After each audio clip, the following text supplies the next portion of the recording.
Le coût du bidon d'huile de 20 litres qui se vendait à 18 500 francs CFA est passé à 26 000 francs CFA dans certains marchés selon le député Kanibet Chouinan, et le sac de riz de 50 kg est passé de 17 000 francs CFA à 29 000 francs CFA.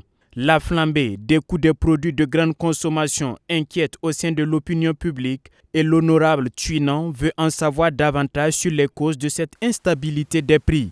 Interpellé devant la représentation nationale, le ministre en charge du commerce impute la variation des prix à la dépendance du Burkina Faso vis-à-vis de l'extérieur et à l'insécurité. Une insécurité qui ne favorise pas toujours l'accessibilité de certaines zones de production. Il y a aussi la rétention des céréales locales par certains producteurs ou certains commerçants dans le but donc de faire de la spéculation, et la rétention aussi de certains produits classés parmi les produits de grande consommation tels que l'huile, le sucre et j'en passe, pour des motifs donc spéculatifs. Les sorties frauduleuses des céréales, malgré les mesures de suspension prises entre-temps par les autorités nationales. Mais cette flambée ne saurait justifier le coût de certains produits sur le marché. Le prix du paquet du sucre de Sosiko, par exemple, ne connaît pas de changement, contrairement à ce que pensent plusieurs consommateurs. Le prix du sucre SN Sosiko est à 800 francs pour le sucre carreau 1 kg et 650 francs pour le sucre en poudre. Officiellement, parce que ce sont des prix homologués. Nous partons du prix de revient licite de la structure. Celui qui vend au-dessus de cela. Et c'est pour cela qu'on... Oui. Celui qui vend au-dessus de ce prix est en train de pratiquer quelque chose d'illicite. Quelque chose... Merci. D'inexact. Au cours des échanges, le député Chouinan est revenu sur les modalités de fixation des prix des produits de grande consommation. À ce niveau, le ministre Poda note qu'une loi encadre la fixation des prix des biens et des services sur toute l'étendue du territoire national et déterminée par le seul jeu de la concurrence.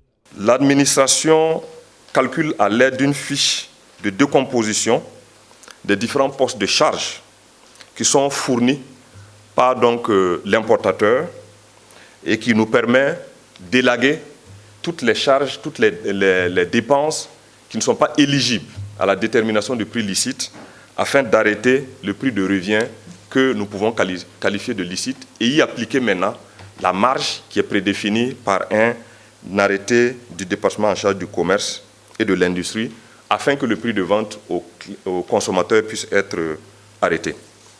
Concernant les mesures prises par le gouvernement pour empêcher la flambée des prix sur le marché, le ministre rassure son département travaille à surveiller le marché pour prévenir des pratiques indélicates. Les contrôles menés ont révélé que des commerçants pratiquaient la spéculation des prix.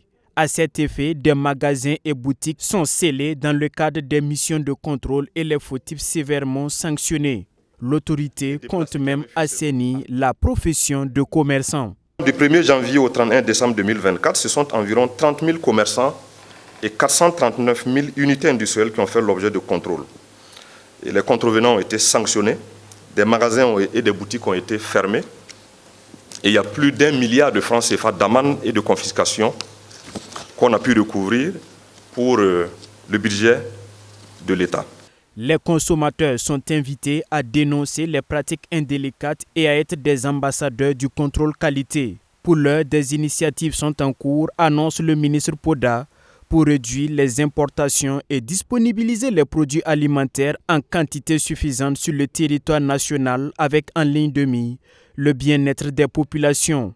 Et le ministre d'inviter l'ensemble des acteurs intervenant dans la chaîne de distribution au respect strict de la réglementation en matière de prix et à proscrire les pratiques néfastes contribuant à la hausse des prix.